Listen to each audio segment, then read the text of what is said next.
Kalau kemuliaan itu dia miliki sebelum dunia ada, berarti siapakah dia? Siapakah dia? Dunia dicipta. Sebelum dunia ada, berarti dia pencipta. Ya ayat 5-nya, ini di Yohanes 17 ayat 5. Oleh sebab itu ya Bapa, permuliakan aku padamu sendiri dengan kemuliaan yang kumiliki di hadiratmu sebelum dunia ada.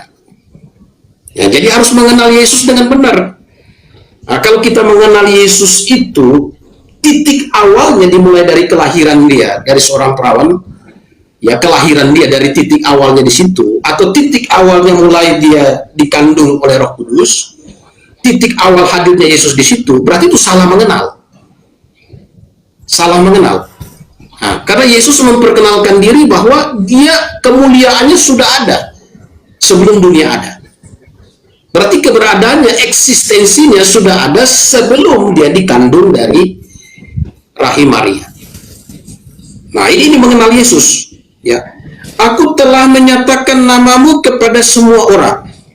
Namamu kepada semua orang yang engkau berikan kepadaku dari dunia. Mereka itu milikmu dan engkau telah memberikan mereka kepadaku. Mereka telah menuruti firman. Nah, jadi sekarang kalau Bang Zuma menolak bahwa Yesus itu hanya utusan, oke, memang di situ utusan. Tetapi sekarang kan harus diperjelas. Ya, sekali lagi bahwa utusan itu tidak berbicara tentang kedudukan, tapi berbicara tentang tujuan. Ya, kenapa? Karena bisa saja yang mengutus secara kedudukan lebih rendah dari yang diutus. Secara kedudukan, saya kasih analogi tadi sederhana itu. Anak saya, ya, mengutus saya untuk ambil rapotnya. Ya, ambil rapotnya anak saya. Walaupun saya sebagai orang tua, usia saya mungkin lebih tua dari gurunya, saya tetap harus duduk mendengarkan penyampaian, menghormati gurunya. Nah, makanya ketika kita bicara tentang kata mengutus, kita harus pahami itu tidak berbicara tentang posisi. Ya, tidak bicara tentang posisi, tapi bicara tentang tujuan. Maka kalau mau mengenal Yesus, berarti harus mengenal tujuan Yesus diutus. Kata utusan itu harus mengenal tujuan mengapa Yesus diutus. Tujuan pengutusannya itu untuk apa? Tapi kalau mau mengenal pribadi Yesus, berarti siapakah Yesus? Siapakah Yesus? Bukan siapakah yang diutus. Kalau yang diutus kan sudah jelas. Untuk apa diutus? Nah, ini jadi harus bisa melihat di dalam penalaran ini kita, artinya supaya logis, dalam penalaran kita supaya logis, kita harus bisa menempatkan apa yang mau kita lihat. Siapakah Yesus atau untuk apa Yesus diutus? Jadi kalau siapakah Yesus, Yesus katakan sebenarnya dia sudah kasih kita titik rahasia, bongkarkan sedikit rahasia di dalam Yohanes 17 ayat 5. Bahwa dia memiliki kemuliaan sebelum dunia ada. Sebelum dunia ada. Sebelum dunia ada. Nah, kalau dia punya kemuliaan sebelum dia ada, berarti dia ada sebelum dunia ada. Nah, kalau sebelum dunia ada dia ada, berarti dia pencipta. Itu. Jadi ini kalau kita mengenal, jadi mungkin ini yang saya mau sampaikan Bang Zuma, bahwa harus kata mengutus itu harus kita pahami dalam konteks tujuan. Tapi ketika kita berbicara mengenai siapakah Yesus, berarti kita harus betul-betul mengenal siapakah dia. Nah, siapakah dia? Nah, kalau bicara tentang mengutus, tujuannya apa? Ya, tujuan mengutus untuk apa? Nah, itu. Nah, kalau dalam iman Kristen jelas tujuan mengutusnya untuk menyelamatkan umatnya dari dosa. Nah, dosa itu pelanggaran hukum Allah.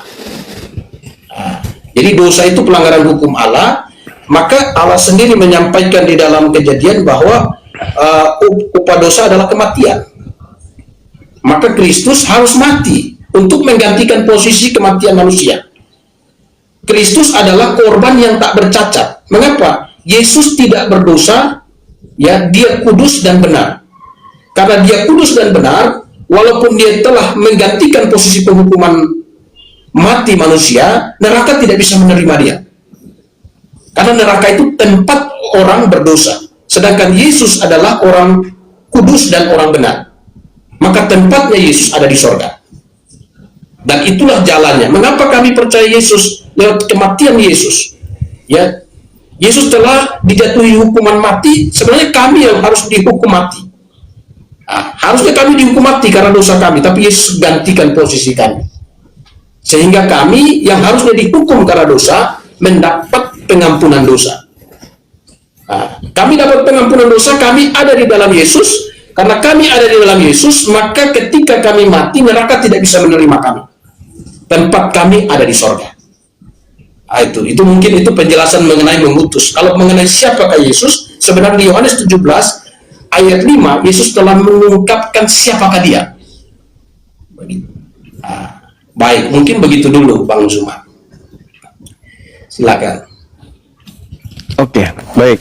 Yang pertama, sekali lagi saya katakan, dengan Pak Pendeta mengarahkan kemudian Yesus itu Tuhan, penebus dosa, dia ada sebelum semuanya ada, maka dia Tuhan. Berarti, maaf, Bapak tidak mengenal Yesus berarti. Karena Yesus itu jelas mengatakan, hidup kekal itu, hidup kekal loh. Orang Kristen berdoa siang malam, bekerja siang malam, melakukan rutinitas keagamaan yang dikejar hidup kekal. Tapi kenapa jadi ribet? Bukankah Yesus sudah memberi kunci? Hidup kekal mengenal Yesus sebagai utusan. Kenapa harus datang bla bla dengan asumsi-asumsi liar yang tidak rasional, Pak? Maaf nih, bukan saya menggurui, tapi saya sebagai manusia itu menolak apa yang Anda katakan karena tidak masuk akal. Seorang anak Anda analogikan mengutus bapaknya. Apakah kemudian bapak lebih rendah daripada yang mengutus, yaitu anak? Memang tidak lebih rendah. Tetapi apakah Anda boleh membalikkan bahwa pencipta langit dan bumi diutus oleh ciptaan, bahwa manusia mengutus sang Tuhan, Yesus diutus oleh yang lebih rendah dari dia, gitu maksudnya? Jadi bapak lebih rendah mengutus Yesus yang lebih tinggi. Kan tidak rasional analogi Anda ini. Kemudian ketika saudara saya ini mengatakan bahwa Yesus itu Tuhan, di data Yohanes 17 nomor 5, kemuliaan sebelum dunia ini ada. Waduh, bukankah awal penciptaan Yesus, kalau Anda nggak terima penciptaan, bukankah awal keberadaan dagingnya Yesus sebagai sesuatu yang baru, yang tadinya tidak ada menjadi ada, yaitu daging baru. Di situ diterangkan Yohanes 1:14, kemuliaan yang diberikan kepada Yesus. Firman itu telah menjadi daging dan diberikan kemuliaan kepadanya. Jadi Yesus itu memiliki kemuliaan yang diberikan, didomi dalam bahasa Yunani. Kemuliaan yang Tuhan berikan kepada manusia Yesus. Nah, kalau Anda tetap saja memaksakan dia ada kemuliaan sebelum, tadi kan saya sudah menggambarkan Amsal 8, Salomo kemuliaannya itu sebelum langit digariskan. Salomo sudah ada. Efesus 1 nomor 4, di situ sangat jelas dikatakan, sebab di dalam dia Allah telah memilih kita sebelum dunia dijadikan. Sebelum dunia dijadikan kita sudah dipilih. Berarti dengan demikian kita sudah ada sebelum dunia dijadikan. Kemudian kalau kita lihat di dalam Pengkhotbah 3 nomor 15, yang sekarang ada, dulu sudah ada, dan yang akan ada sudah lama ada. Yang sekarang ada, dulu sudah ada, dan sudah lama ada. Ya, apa bedanya dengan Yesus tadi? Jadi itu hanya pemaksaan saja kurasa. Kemudian ketika saudara saya terlalu banyak poin yang tadi sampai saya lupa. Ada beberapa poin yang menurut saya itu justru membantah keberadaan Yesus. Yesusnya hanya menjelaskan hidup kekal. Apa yang kita cari? Kan hidup kekal. Hidup kekal itu adalah mengimani Yesus sebagai utusan Tuhan. Selesai. Kalaupun dia kemudian bermukjizat. Oh iya, tadi yang masalah ego ini, Pak. Masalah ego emi itu lucu. Kenapa kemudian ketika mengatakan aku adalah aku mengutus engkau, Musa pun diajarkan oleh Tuhan untuk mengatakan hal itu. Anoki. Kan Musa yang disuruh, yang diperintahkan di kitab yang Anda bawa tadi itu kan Nabi Musa yang disuruh. Kalau kamu ditanya, katakan kepada mereka, aku adalah aku. Berarti Musa Tuhan gitu. Satu hal yang perlu dipahami, di dalam kitab Kisah Para Rasul 10 nomor 21, Pak Pendeta, Petrus juga mengaku ego emi. Di dalam Kisah Para Rasul 26 nomor 29, Paulus juga mengaku ego emi. Apakah karena mereka dua orang ini mengaku ego emi, lantas mereka Tuhan? Petrus di Kisah Para Rasul 10:21 berkata ego emi. Jadi setiap ada orang mengatakan akulah, maka itu Tuhan. Gimana ceritanya? Sedangkan justru Yesus mengatakan di dalam Lukas 21 nomor 8, waspadalah kepada penyesat yang datang kepadamu dengan memakai namaku dan berkata ego emi. Hati-hati Pak Pendeta, hati-hati. Ya bukan saya ngajari, sekali lagi enggak. Itu pola yang saya belajar, saya juga belajar. Saya bukan pendeta tapi saya belajar, saya bergelut setiap hari tentang Bible dan juga kitab saya. Jadi ketika Yesus mengatakan akulah dia, apa konteksnya? Yesus ditanyai apa? Bisa jadi dia ditanya siapa yang menyembuhkan orang ini? Aku. Siapa yang membuat orang lumpuh ini bisa berjalan? Aku. Ego emi. Siapa kemudian anak-anaknya tukang kayu? Yusuf. Ego emi. Siapa anaknya Maria? Ego emi. Bukan berarti aku Tuhan. Kalau Anda merujuk kepada kitab yang Anda baca yang Keluaran tadi itu, Anda sedang merujuk kepada Nabi Musa. Benarlah kata Yesus di dalam Yohanes 10 nomor 34, 35, 36. Bukankah di dalam kitab Tauratmu dikatakan siapapun yang diserahi tugas untuk menyampaikan firman maka dia adalah Elohim, maka dia adalah Allah. Dan ketetapan itu tidak bisa dibatalkan. Jadi ego emi, Musa mengatakan ego emi, masa dia langsung jadi Tuhan? Jadi kembali kepada pola tadi. Kristen menyembah Yesus karena Kristen tidak mengenal Yesus. Kenapa Kristen tidak mengenal Yesus? Ya karena Kristen mengenali Yesus dari orang-orang yang bukan bersumber dari ajaran Yesus.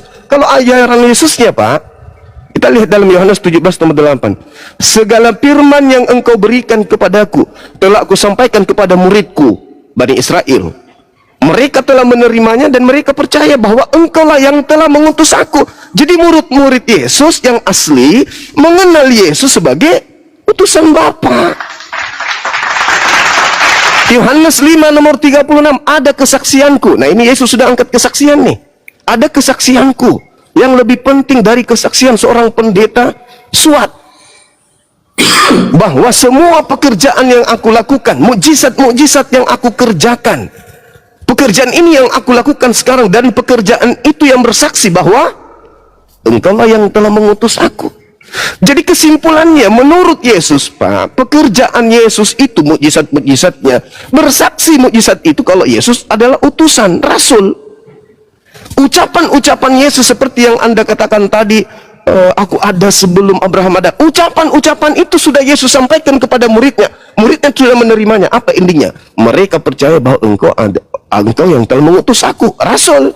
Ucapan Yesus adalah ucapan seorang rasul Tuhan. Mujizat Yesus, pekerjaan Yesus adalah pekerjaan seorang rasul Tuhan.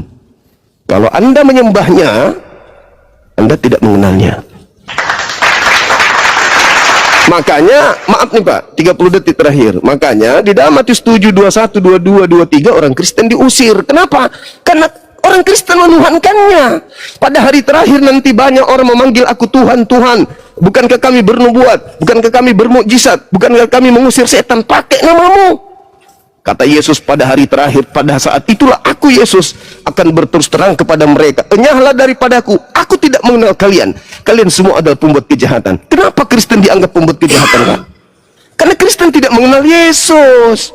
Hidup kekal itu mengenal Yesus sebagai rasul, bukan sebagai Tuhan. Itu menurut saya, berdasarkan dalil, berdasarkan Yesus. Ya, entah Bapak ini berdasarkan siapa, silakan. Baik, saya lihat Bang Zuma kutip banyak ayat, tapi memang perlu dilihat satu persatu yang dikutip, ya terlalu cepat. Ya, jadi gini, kalau mau mengenal Yesus, ini mengenal Yesus, itu dari peningkapan Yesus sendiri. Nah, tadi ego emi, nanti bisa dikasih ke saya, yang mana Petrus bilang ego emi ayatnya di mana, nanti saya akan cek lagi. Ya, akan cek karena ini saya punya Alkitab bahasa Yunani juga, ini Yunani, ini Ibrani. Nanti saya cek. Oke, itu nanti saya cek. Nah, lalu begini, kalau kita mau mengenal Yesus, sebenarnya kita harus tahu dari Yesus sendiri tentang siapakah dia. Yohanes 8 ayat 58 itu sebenarnya sudah meningkatkan satu misteri yang kelihatannya Bang Zuma tidak menyelidiki lebih dalam dari kalimat itu. Ketika Yesus berkata, sebelum Abraham jadi, aku ada. Ya, kenapa dia tidak pakai kalimat sebelum Abraham jadi, aku jadi? Tapi sebelum Abraham jadi, aku ada. Artinya keberadaan Yesus jauh sebelum Abraham jadi. Nah, kalau dia ada sebelum Abraham ada, siapakah dia? Itu. Tadi Bang Zuma ngotot bahwa dia adalah rasul, dia adalah rasul. Tapi dasarnya dia mengatakan dirinya rasul itu di mana? Itu. Di dalam Injil Matius. Ya, Matius pasal yang ke-16. Nah, ini menarik ya. Ini Yesus sendiri yang ngomong. Matius 16. Ini seperti Bang Zuma mau bertanya, siapakah Yesus? Ya, Yesus bertanya. Lalu Yesus bertanya kepada mereka, Matius 16 ayat 15, ya, Matius 16 ayat 15. Saya akan bacakan sampai ayat yang ke-17. Lalu Yesus berkata kepada mereka, tetapi apa katamu, siapa aku ini? Siapa aku ini? Maka jawab Simon Petrus, engkau adalah Mesias, anak Allah yang hidup. Nah, ini jawab Simon Petrus. Kata Yesus kepadanya, berbahagialah engkau Simon bin Yunus, sebab bukan manusia yang menyatakan itu kepadamu, melainkan Bapakku yang di sorga. Jadi pernyataan Simon Petrus dilegitimasi, disahkan oleh Yesus. Nah, pernyataan Simon Petrus apa? Maka jawab Simon Petrus. Nah, ini bukan pakai Petrus atau Simon, tapi maka jawab Simon Petrus, engkau adalah Mesias, anak Allah yang hidup. Anak Allah yang hidup. Mungkin Bang Zuma bilang, oh itu anak, itu lebih rendah. Nah, tapi gini, kata anak Allah yang hidup dalam pengertian konteks Yudaisme itu menyamakan diri dengan Allah. Buktinya di mana? Di dalam Yohanes pasal 5, ya, Yohanes pasal 5 ayat 17. Tetapi ia berkata kepada mereka, Bapakku bekerja sampai sekarang, maka aku pun bekerja juga. Sebab itu orang Yahudi lebih berusaha lagi untuk membunuhnya, bukan saja karena ia meniadakan hari Sabat, tetapi juga karena ia mengatakan bahwa Allah adalah Bapanya sendiri, dan dengan demikian menyamakan dirinya dengan Allah.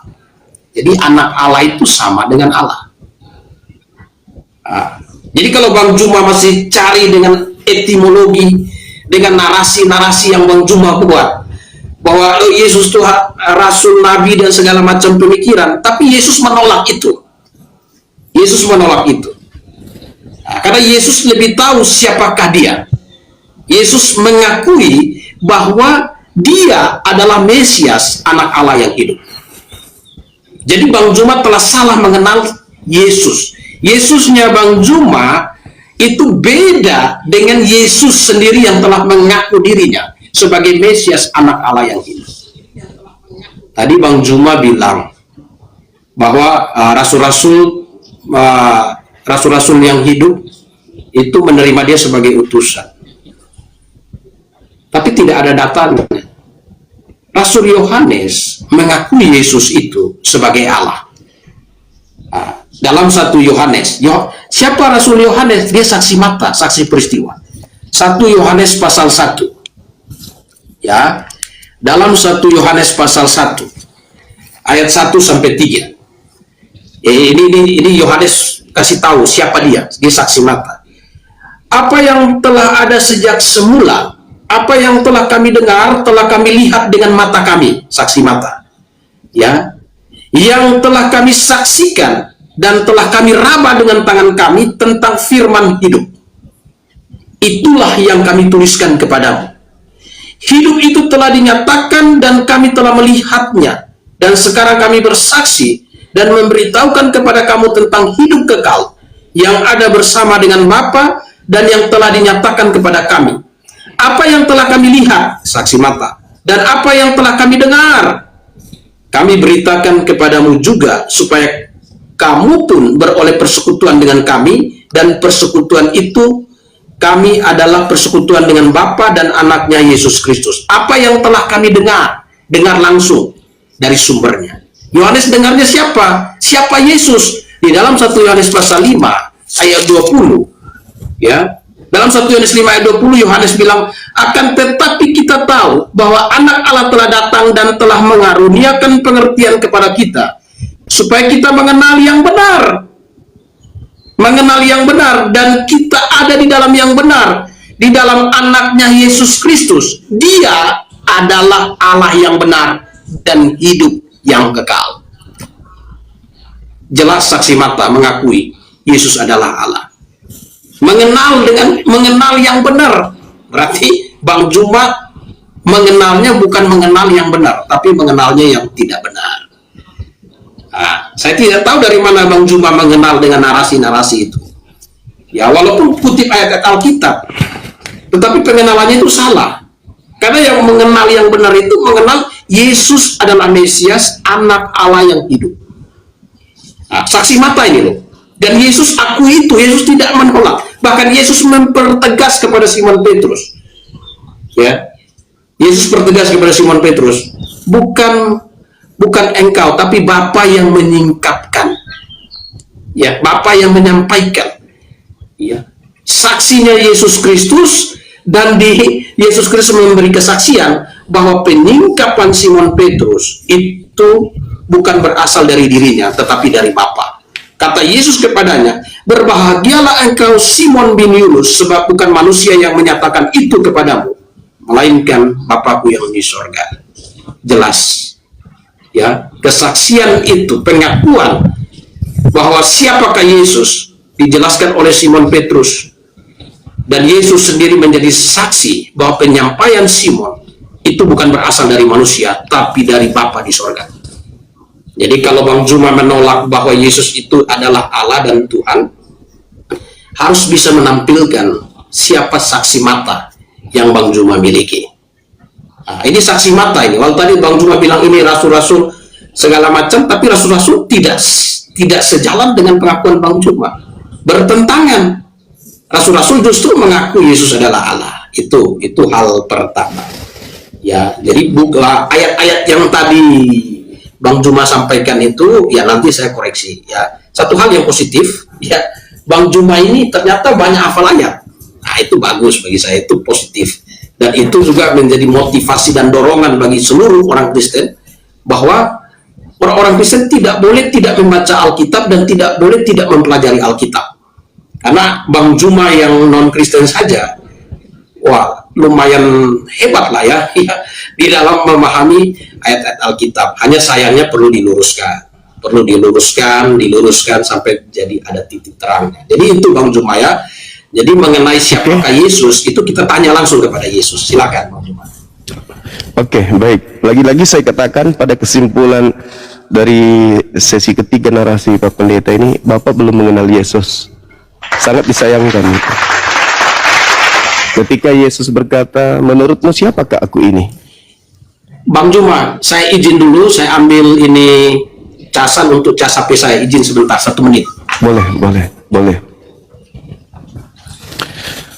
Jadi teman-teman sekalian, ada banyak hal yang kemudian harus saya sampaikan ya di sini. Mumpung lawan diskusi saya kali ini adalah seorang terpelajar dari kalangan saudara kita Kristen.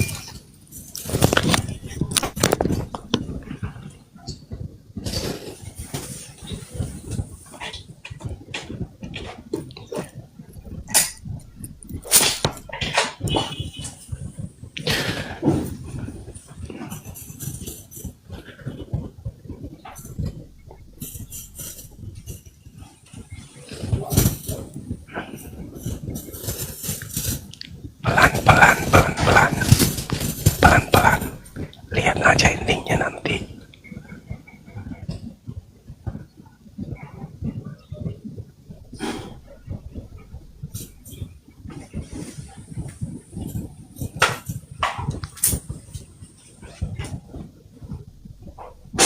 Saksikan endingnya.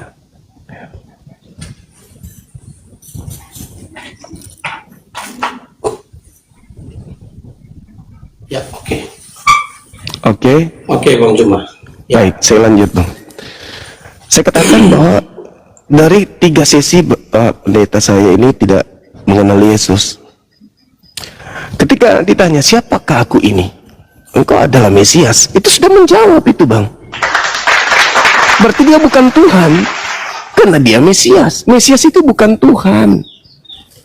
Mesias itu manusia yang diurapi Tuhan, bukan Tuhan yang diurapi Tuhan.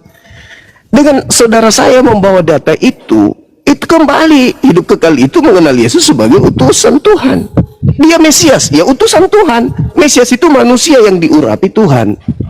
Saul Mesias, Kristus Mesias, Kores Mesias, Harun, Daud, Salomo, semua itu adalah Mesias, bukan cuma Yesus. Jadi kalau dikatakan, siapa aku ini? Engkau adalah Mesias, anak Tuhan. Tak masalah. Coba Anda baca di dalam Keluaran 4 nomor 22. Tuhan sendiri yang mengaku, Israel adalah anakku. Anakku yang sulung. Apakah Israel, Yakub dalam hal ini adalah Tuhan? Tidak. Padahal dia anak Tuhan. Diakui langsung oleh Tuhan. Nah, untuk memahami itu, kenapa mereka orang ini disebut anak Tuhan? Amsal 3 nomor 11 nomor 12. Orang yang tekun mendengarkan didikan Tuhan, hamba yang tekun mendengarkan didikan Tuhan, itu sama seperti anak yang tekun mendengarkan didikan ayah. Makanya orang-orang Israel itu disebut anak-anak Tuhan, artinya hamba-hamba Tuhan. Kalau di Islam, orang yang dekat, orang yang intim, kekasih Allah. Kekasih bukan pacaran, tetapi orang yang intim, orang yang tunduk berserah diri. Yesus disebut anak Tuhan, berarti Yesus itu adalah hamba yang intim kepada Tuhannya, bukan Tuhan itu sendiri. Itu yang pertama. Kemudian yang kedua, yang Anda sebutkan tadi terkait dengan Yesus itu adalah Tuhan karena dia sudah dirancang. Aku datang, aku ada sebelum ada dunia ini ada. Saudara saya lupa. Di dalam kitab Yeremia 29 nomor 11, segala sesuatu yang disebut damai sejahtera itu sudah dirancang lebih dulu. Jadi Yesus ini masuk dalam rancangan Tuhan. Dia sudah dirancang. Coba Anda baca Yohanes 1 nomor 14 itu. Dia sudah dirancang sebelum dunia ini ada untuk turun ke bumi menjadi juru selamat bagi kaumnya Bani Israel. Anda baca Yeremia 29:11 itu. Aku tahu rancanganku tentang kalian, rancangan damai sejahtera. Yesus sebagai Shalom, akulah juru selamat, Shalom.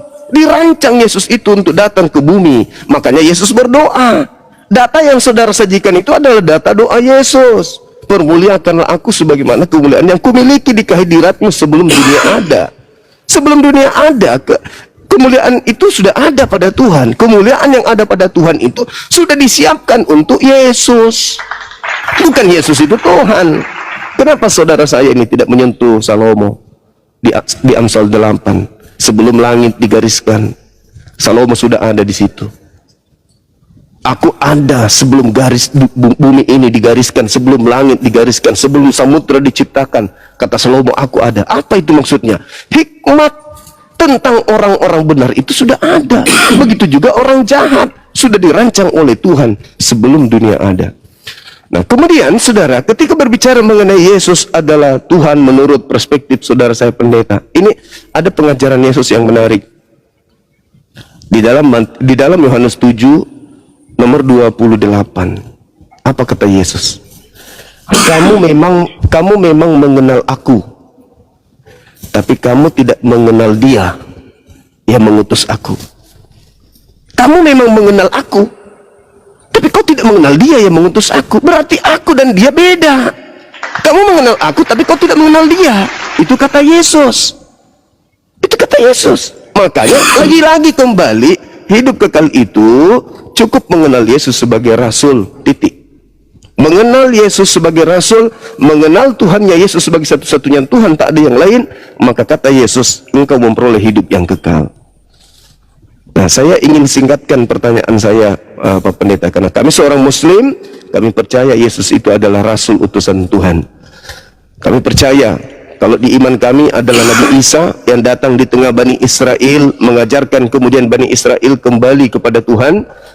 Di Kristen dikenal Yesus. Saya ingin simpelkan narasi saya. Butuh ketegasan dari seorang pendeta. Menurut Yesus, hidup kekal itu diperoleh dengan cara mengenal Dia sebagai utusan Tuhan atau mengenal Dia sebagai Tuhan. Silakan.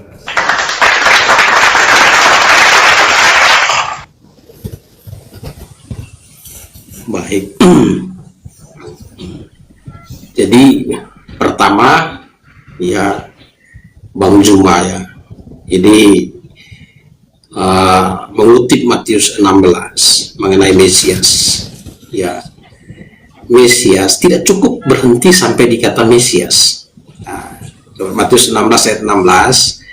Maka jawab Simon Petrus, engkau adalah Mesias, anak Allah yang hidup. Jadi anak Allah. Bang Zuma sudah berusaha sekeras-kerasnya untuk menampilkan dalil bahwa anak Allah itu tidak harus jadi Allah. Ya, sekeras-kerasnya. Tapi ada tindakan yang berbeda. Saksi peristiwa orang-orang Yahudi yang memahami konteks tentang keilahian dalam status keimanan mereka. Mereka menerima ketika seorang mendudukan posisinya sebagai anak Allah, dia menyamakan diri dengan Allah. Jadi dengan demikian kesaksian Bang Zuma, upaya keras Bang Zuma digugurkan oleh saksi mata, saksi iman, ya, itu orang-orang Yahudi. Nah, itu tadi saya tampilkan ayatnya. Yohanes 5. Ya, itu Yohanes 5. Tadi saya sudah tampilkan ayat 17-18. Tetapi ia berkata kepada mereka, Bapakku bekerja sampai sekarang, maka aku pun bekerja juga, anak. Sebab itu orang Yahudi telah lebih berusaha lagi untuk membunuhnya. Bukan saja karena ia meniadakan hari Sabat, tetapi juga karena ia mengatakan bahwa Allah adalah Bapanya sendiri. Dan dengan demikian menyamakan dirinya dengan Allah. Nah, jadi Bang Zuma mungkin hanya memahami pernyataan yang eksplisit tanpa memahami konteks peristiwa, tidak melihat tindakan-tindakan dan lika-liku yang dilakukan Yesus, sehingga Bang Zuma di dalam pemikiran yang terbatas salah di dalam memahami siapakah Yesus, karena tidak pernah berinteraksi langsung dengan Yesus. Sedangkan orang-orang Yahudi yang kontra dengan Yesus memberi kesaksian bahwa Yesus menyamakan diri dengan Allah, anak Allah. Saksi mata Rasul Yohanes, ya, saksi mata Rasul Yohanes, 1 Yohanes 5 ayat 20, ya, anak Allah dan Dia adalah Allah. Selesai, ya. Ya, itu kesimpulan apa? Jadi anak Allah. Ya, saya bacakan 1 Yohanes pasal 5. Nah, ya, akan tetapi kita tahu bahwa anak Allah telah datang dan telah mengaruniakan pengertian kepada kita, supaya kita mengenal yang benar dan kita ada dalam yang benar, di dalam anaknya Yesus Kristus, dia adalah Allah yang benar dan hidup yang kekal. Nah, itu jadi ya upaya Bang Zuma ya berupaya untuk mendudukkan Yesus hanya pada posisi utusan dan nabi, justru ya upaya itu digagalkan oleh pernyataan saksi mata, bukan saya. Ya, saya hanya meluruskan bahwa saksi mata, saksi peristiwa, bahkan Yesus Kristus sendiri melegitimasi kesaksian Petrus. Bahwa apa yang disampaikan di Petrus bukan bersumber dari manusia, tetapi dari Bapa di sorga. Itu. Nah, lalu Yesus sendiri ya menyatakan dalam Yohanes 1 ayat 18, ini Yesus sendiri ya katakan, tidak seorang pun pernah melihat Allah, tetapi anak tunggal Allah yang ada di pangkuan Bapa, dialah yang menyatakannya. Anak tunggal ya, tetapi anak tunggal Allah yang ada di pangkuan Bapa, dialah yang menyatakannya. Dia menyatakan keilahian dalam dirinya. Kalau dia bukan Allah, bagaimana dia bisa lakukan itu? Itu kehormatan dan kemuliaan. Itu ya, menyamakan diri dengan Allah. Ini Yesus sendiri yang ngomong. Ya, Yesus sendiri yang ngomong. Jadi upaya-upaya yang dilakukan oleh saudaraku Bang Zuma ya, walaupun begitu keras, begitu sampai ambil di Amsal 8 ayat 22 mengenai hikmat ya, Amsal 8 ayat 22 mengenai hikmat, berupaya untuk menghubung-hubungkan, memperkuat argumennya, tetapi tetap argumennya itu validasi. Nah, mengapa? Karena Yesus sendiri menyatakan dia Allah. Yesus sendiri melegitimasi bahwa kesaksian Petrus bahwa dia Mesias, dia anak Allah, legitimasi. Yesus sendiri. Bahwa betul itu. Itu bukan berasal dari manusia, tapi itu berasal dari Bapa. Yesus memberi kesaksian itu. Yesus sendiri bersaksi tentang dirinya. Yesus sendiri beri kesaksian itu. Rasul Yohanes beri kesaksian itu. Yesus sendiri menyatakan, tidak seorang pun pernah melihat Allah, tetapi anak tunggal yang duduk di pangkuan Bapa, dialah yang menyatakan. Menyatakan itu pakai kata exegeto. Ya, ini Bang Zuma sudah pernah ngomong ini mengenai ini. Itu di bahasa Yunani. Artinya apa? Secara hakikat kedudukan Yesus dan Bapa sama. Kalau dia tidak sama, bagaimana dia bisa menyatakan Allah dalam dirinya? Itu Yesus sendiri. Itu. Lalu mengenai Yohanes 17, minta ketegasan dari saya. Ya, inilah hidup yang kekal itu bahwa bahwa mereka mengenal engkau satu-satunya Allah yang benar dan mengenal Yesus Kristus yang telah engkau utus. Ya, maka tadi saya bilang, ya penekanan tentang utusan, ya utusan itu tujuan untuk mengenal utusan, mengenal Yesus. Nah, itu jelas Yesus menyatakan dia diutus untuk apa? Ya, diutus untuk apa? Bahkan secara tegas sebelum penyaliban di atas kayu salib, Yesus menyingkapkan tentang tujuan pengutusannya. Tujuan pengutusannya dalam Matius. Ya, saya bolak-balik saja di kesaksian Yesus karena itu lebih akurat.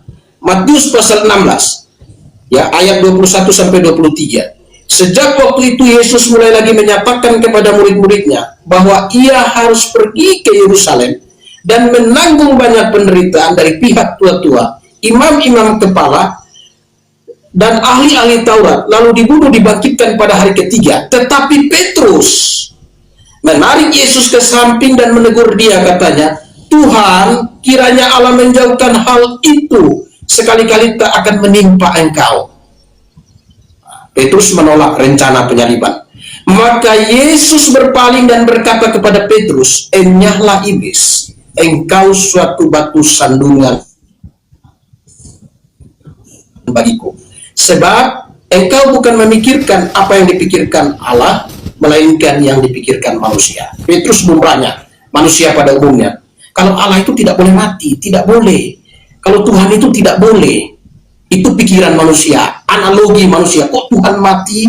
Kok Yesus yang adalah Allah rela mati? Ya tidak mungkin, tidak boleh. Tapi Yesus bilang, ya, enyahlah engkau iblis, engkau suatu batu sandungan bagiku. Sebab engkau bukan memikirkan apa yang dipikirkan Allah, melainkan apa yang dipikirkan manusia. Nah, kalau ditanya Yesus, ya apa? Ya, apakah Yesus utusan atau bukan? Ya di situ dibilang dia diutus. Nah, diutus sebagai apa? Itu yang penting. Sebagai apanya itu penting. Kalau hanya berhenti di kata mengutus atau utusan, itu jadi masalah. Diutus sebagai apa? Maka di Matius pasal 1 ayat 21 tadi sampai 23 ini dijelaskan kronologi. Diutus sebagai apa? Ia akan menyelamatkan, ia akan melahirkan anak laki-laki, dan engkau akan menamakan dia Yesus, karena dialah yang akan menyelamatkan umatnya dari dosa mereka. Hal itu terjadi supaya genaplah yang difirmankan Tuhan oleh Nabi. Sesungguhnya anak darah itu akan mengandung dan melahirkan seorang anak laki-laki, dan mereka akan menamai dia Immanuel, yang berarti Allah menyertai kita. Immanuel. Ya, sebenarnya terjemahan yang tepat itu Immanuel. Immanuel. Ya, Im itu bersama, Manu itu kita, El itu Elohim. Jadi bersama kita, Allah bersama kita. Yesus adalah Allah dan manusia. Tadi Yesus nyatakan dalam Yohanes 1 ayat 18. Nah itu mungkin ini penjelasan saya. Masalah Bang Zuma mau menerima atau tidak, tetapi ya terima kasih untuk room diskusi yang sudah dibuka. Sesudah Bang Zuma ini mungkin closing statement, Bang Zuma sampaikan, saya sampaikan, karena sesudah ini saya harus jemput anak-anak saya. Iya, lagi di sekolah. Silakan Bang Zuma. Oke, baik. Yang pertama, ketika saudara saya mengatakan Immanuel, itu ditujukan kepada Yesus. Tak ada satupun manusia, ibu kandungnya, bapak tirinya, saudara-saudaranya sekandung, murid-muridnya yang pernah memanggil Yesus dengan panggilan Immanuel. Itu hanya cocokologi. Kemudian ada kesalahan fatal yang Pak Pendeta lakukan di sini. Ketika Pak Pendeta mengatakan Yohanes 1 nomor 18 itu Yesus sendiri yang berkata, maaf Pak, itu bukan ucapan Yesus. Yohanes 1 nanti Yesus berkata, ucapannya dikutip oleh penulis Yohanes itu di data nomor 38. Jadi nomor 1 sampai nomor 37 itu ucapan pengarang Yohanes, bukan ucapan Yesus Pak. Nanti di data nomor 38 baru ucapan Yesus. Kemudian Yohanes 1:18 itu, di situ tidak ada seorang pun yang pernah melihat Bapa selain Yesus yang menjelaskan Pak. Benar yang Anda katakan tadi itu. Exegomato atau exegomai. Mentafsirkan, menguraikan, menjelaskan, menyatakan apa pernyataan Yesus tentang dirinya, tentang Bapa yang tidak bisa dilihat itu. Dengarkan pernyataan Yesus. Tak ada orang yang pernah melihat Bapa, tetapi anak yang di pangkuannya yaitu Yesus, dialah yang menjelaskan, dialah yang menguraikan, dialah yang mentafsirkan, dia yang kemudian menyatakan, memberikan pernyataan tentang Bapa. Apa pernyataan Yesus tentang Bapa? Hidup kekal, mengenal engkau satu-satunya. Jangan ada tambah Yesus ikut nebeng. Satu. Lalu kemudian yang kedua, saya catat di sini tentang kesaksian. Bang Suma mau sekeras apapun, kesaksian murid-muridnya itu jauh lebih valid. Betul. Kita tepuk tangan untuk itu, betul. Makanya coba saudaraku lihat sekarang yang tertulis dalam Yohanes 16. Ini murid sendiri yang mengatakan Pak, di data nomor 29. Lalu murid-murid berkata, lihat sekarang engkau berterus terang berkata-kata kepada kami tanpa kiasan. Tanpa kiasan, nomor 30-nya, sekarang kami tahu bahwa engkau mengetahui segala sesuatu dan tidak perlu lagi kami bertanya kepadamu. Karena itu kami percaya bahwa engkau Yesus berasal dari Tuhan. Artinya engkau adalah utusan Tuhan.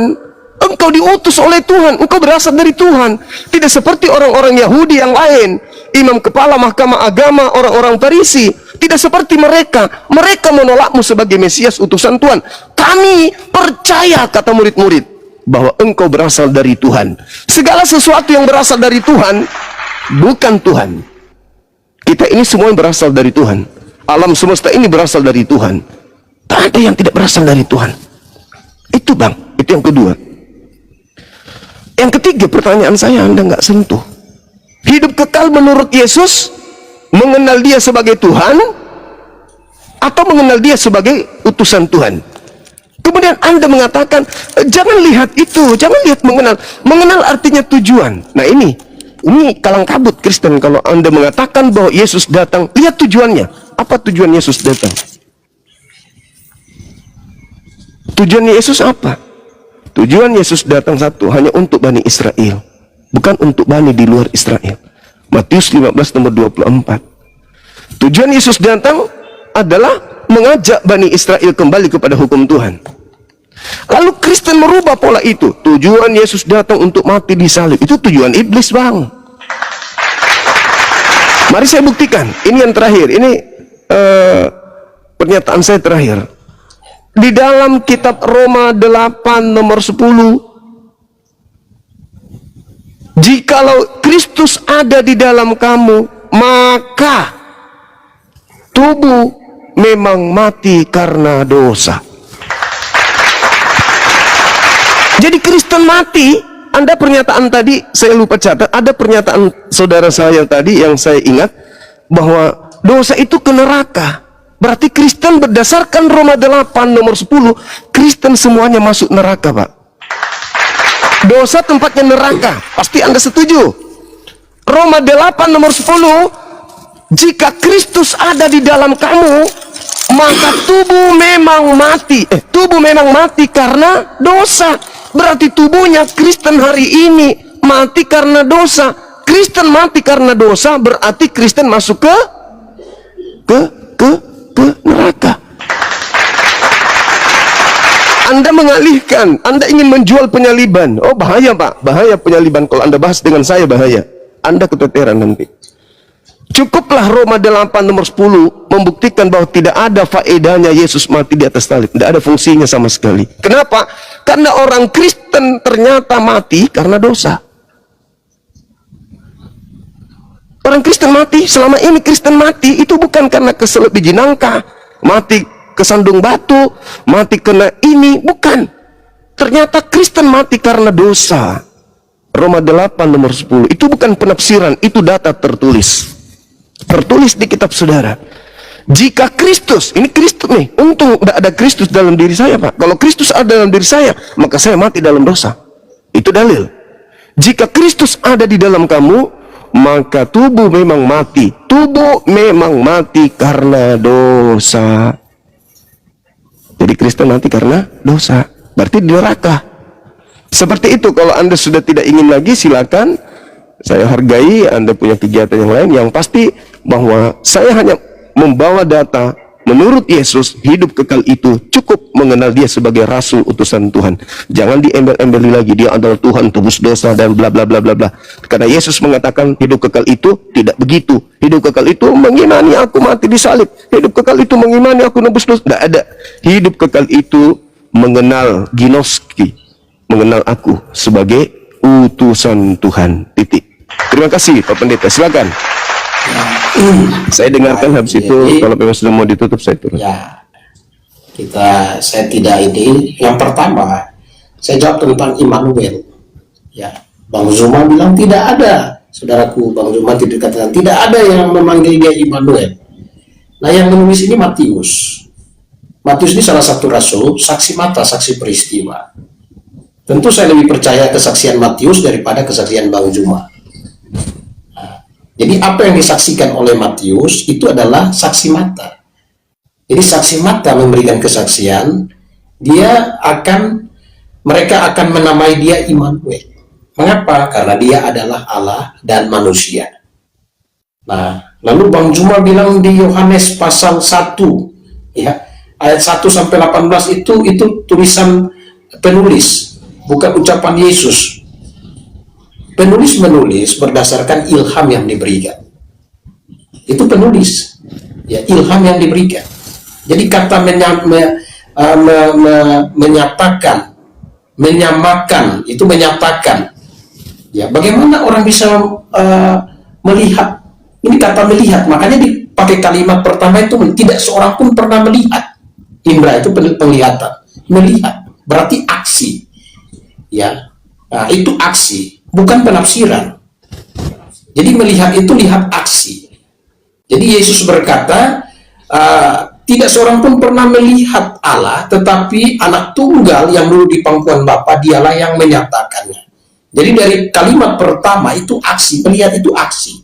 Maka Yesus berkata bahwa yang nanti dilihat itu bukan aksi secara kasat mata, tetapi kuasa. Nah, bukan penafsiran, bukan Yesus menafsir lagi perkataan Bapa, tidak. Itu salah.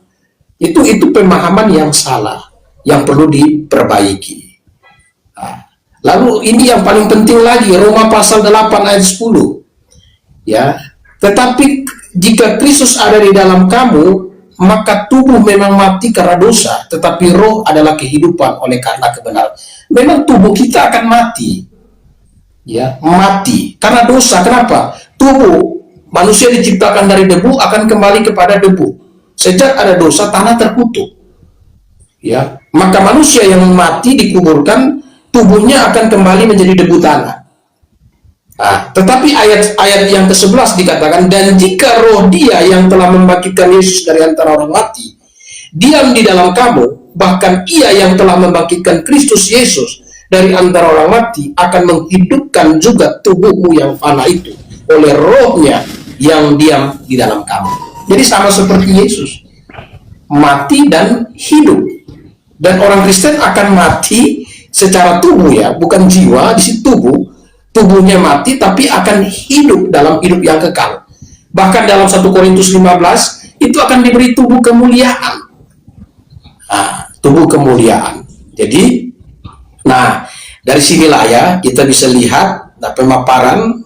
Silakan audiens, ya, ini banyak audiens, Bang Zuma sudah paparkan. Silakan masing-masing melakukan penilaian, dan posisi saya tetap seperti ini. Mungkin lain waktu, tadi Bang Zuma sudah menyinggung mengenai penyaliban, mungkin lain waktu kita bisa diskusi tentang penyaliban. Nah, saya harus jemput anak saya, mohon maaf, ini di Kupang jam 12.16. Nah, anak saya itu pulangnya jam 12, ini saya sudah ujian, jadi mereka sudah tunggu saya kurang lebih 16 menit. Baik Pak, baik. Baik, terima kasih. Terima kasih Bang Zuma untuk sama-sama Bang, sama-sama. Waktunya, ya, kerendahan hatinya bisa berdiskusi dengan saya. Itu ya, kita diskusi, ini diskusi baik, diskusi dengan beretika begini bagus, sehingga tiap-tiap kita bisa mempertimbangkannya. Baik Bang, baik. Kira cukup sampai di sini. Siap. Ya, cukup sampai di sini. Salam ya. Bang Zuma, sehat selalu. Makasih Pak Pendeta.